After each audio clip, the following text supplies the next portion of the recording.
As of April 13 of 2025, there are currently 48 volcanoes which are actively erupting around the planet, a total which is the same number as were erupting last week. One of these complexes is Italy's famed Mount Stromboli, which since it has been near continuously erupting for the last 5,000 years has been nicknamed the Lighthouse of the Mediterranean. This is owed largely to the fact that its persistent orange glow is often visible from a fair distance. And now, here are this week's top stories, volcano-related news stories.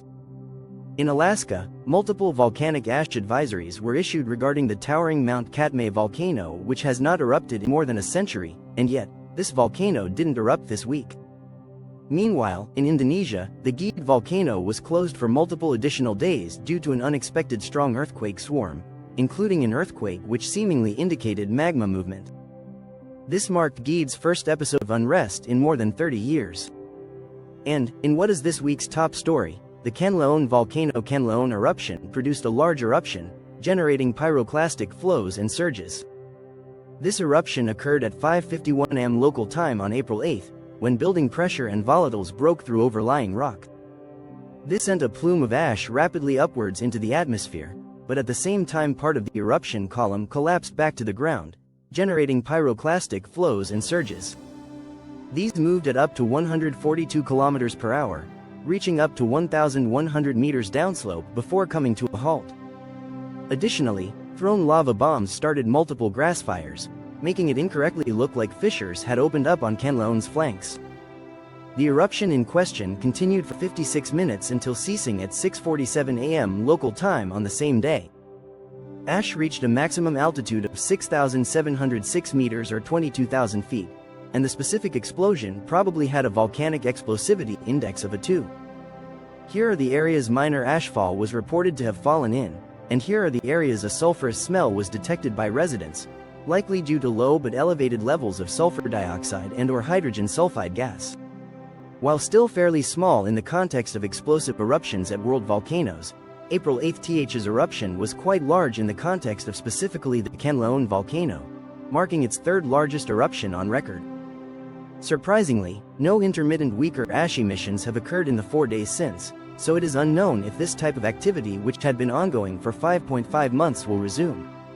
Meanwhile, in Indonesia on the island of Java, Gede unrest, the Gede volcano, which has not erupted since 1957, produced a brief yet intense episode of unrest. Whereas normally this volcano would produce close to 0 earthquakes a day, but on April 1, approximately 50 earthquakes were detected. 5 days later, a tornillo earthquake was detected, indicating magma movement.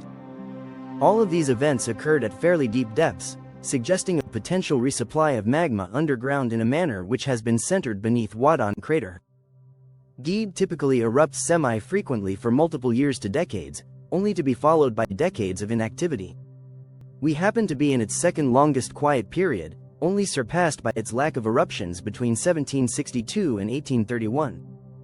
And, in Alaska, volcanic ash advisories, Katmai, Novarupta ash, were issued for the Katmai volcano for 4 consecutive days from April 6 through 9, and this was despite the fact that it did not actually erupt. So, were these reports wrong? No, instead, after a very large volcanic eruption ends, for years and sometimes decades or longer, strong winds from time to time can pick up loose ash still on the ground and remobilize a portion of it into the air. This is what occurred here, in relation to not the Katmai volcano, but rather the Novarupta volcano, which produced the largest single explosive volcanic eruption of the 20th century.